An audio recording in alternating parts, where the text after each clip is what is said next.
నా ఏం పేరు అన్న? నా పేరు ఎండి నయీం అన్న. మాది రాయపర్తి లోకల్. కాకపోతే నేను తెలంగాణ ఉద్యమంలో 2001 కాంచి ఈ రోజు వరకు ఇప్పటి వరకు కూడా కొనసాగుతున్నావు కేసీఆర్ తోటే. ఎందుకు కేసీఆర్ తోటి అంత కొనసాగాల్సిన అవసరం ఉన్నది? అట్లేం లేదు. కాకపోతే ఏంటంటే ఆయన తెలంగాణ రాష్ట్రం తెత్తా అని పార్టీల వ్యవస్థాపక ప్రకటించింది కాబట్టి ఏప్రిల్ 20న 2001 ఆ రోజు నుంచి ఈ రోజు వరకు కూడా ఆయన వెంబడి ఉన్నాం. ఆయన నాయకత్వాన్ని బలపరుస్తారు. ఈ బక్కబస్త అయిన తెలంగాణ తెత్తడా తేడా అని చెప్పి గత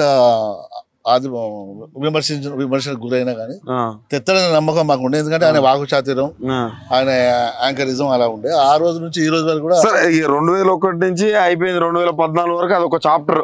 2014 నుంచి ఆయన సీఎం అయినాక ఇంకొక చాప్టర్ అది. ఏంది ఇప్పుడు కడియం శ్రీహరి పార్టీ మారిండు, ఎట్లా చూస్తారు?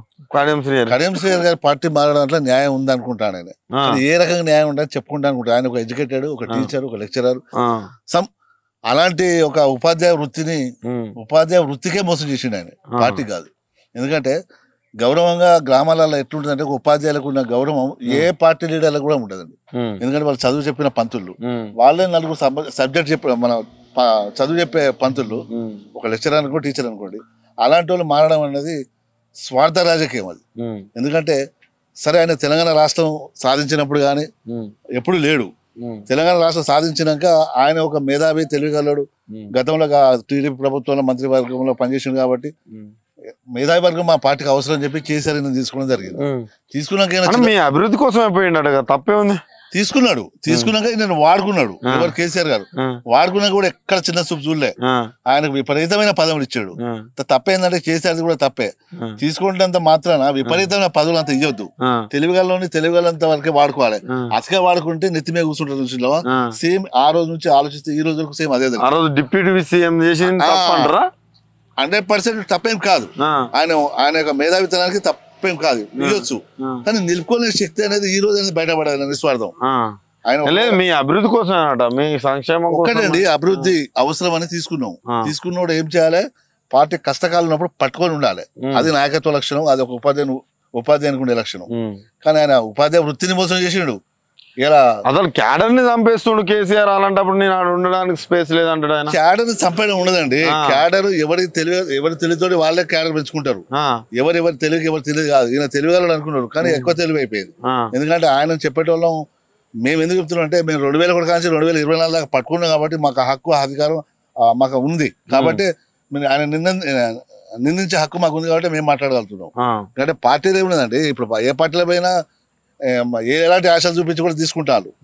మాలాంటి సాధారణ కార్యకర్త మారినప్పుడు నువ్వెట్లా మారుతామండి? కేవలం మీ కూతురు కోసం కేసీఆర్ గారు కడియం శ్రీహరి కూతురుకు టికెట్ ఇవ్వాలన్న ఉద్దేశంతో టికెట్ ఇస్తారంటే, ఈయన వల్ల ఒక 10 సంవత్సరాలు మాతో 9.5 సంవత్సరాలు ఎమ్మెల్యేగా ఉన్న ఆరు రమేష్ గారు వెళ్ళిపోయిండు. ఒక పసుపు దగ్గర 9.5 సంవత్సరాలు ఎంపీగా ప్రజెంట్ ఎంపీ వెళ్ళిపోయాడు. ఈయన వల్ల 2 ఎంపీలను మొడగొట్టుకున్నాం. ఒక ఎంపీ క్యాండిడేట్, ఒక మాజీ ఎంపీని, కేవలం ఈయన నిస్వార్థం వల్ల. అలాంటి అయినా ఎట్లా ఉంది గ్రౌండ్ లో? కావ్యకు గ్రౌండ్ లా ఉండదండి. ఎందుకంటే మేధావి వర్గం పెరిగిందండి. కడియం శ్రీహరి బిడ్డ కాదు, బిడ్డ అయితే ఆమె డాక్టర్ అయితే రహమతుల్లా సారీ వాళ్ళ మిస్సెస్ అయితే ఆమె ముస్లిం క్యాండిడేట్ కూడా చేసుకున్నది. కడియం గారి రాజకీయాలు ఆయన ఏంటంటే వారసత్వం ఉండాలి కదా అని చెప్పి తీసుకొచ్చి పెట్టిండు. ఇక ఆమె ఎవరో మాకు తెలియదు. ఇప్పుడు చూడలే. ఇప్పుడు సుధీర్ కుమార్ అని కేసీఆర్ టికెట్ ఇచ్చిండు. ఆయన 2001 కాంచి చూస్తాను. నిజమైన న్యాయం ఇప్పుడే జరిగింది. అసలు మీరు బీఆర్ఎస్ కార్యకర్త అట్లా మాట్లాడుతున్నారు, కానీ యాక్చువల్లీ వరంగల్ లో బీజేపీ వర్సెస్ కాంగ్రెస్ ఉంటుంది అంటారు. అస్సలు ఉండదండి. బీజేపీకి అనేది ఎక్కడ అంటే 3rd place. First second Congress, TRS ఉంటుంది తప్ప బీజేపీ ఉండదు. ఎందుకంటే మేము బీజేపీకి మన యూత్ పిల్లలు కొద్దిగా ఆకర్షించుకుంటారు వాళ్ళు ఏదో అంటున్నారు, కానీ ఓటింగ్ కాడికి వచ్చే వరకు వాళ్ళ తల్లితో ఓటు వేయలేదండి. బీఎస్ కార్యకర్తలు, బీజేపీ కార్యకర్తలు వాళ్ళ తల్లిదండ్రులతో కూడా ఓటు వేయించలేరు వాళ్ళు. ఎందుకంటే వాళ్ళ మైండ్ లో మొత్తం ఫిక్స్ అయిపోయింది ఏమని, కేసీఆర్ పాలన మీద.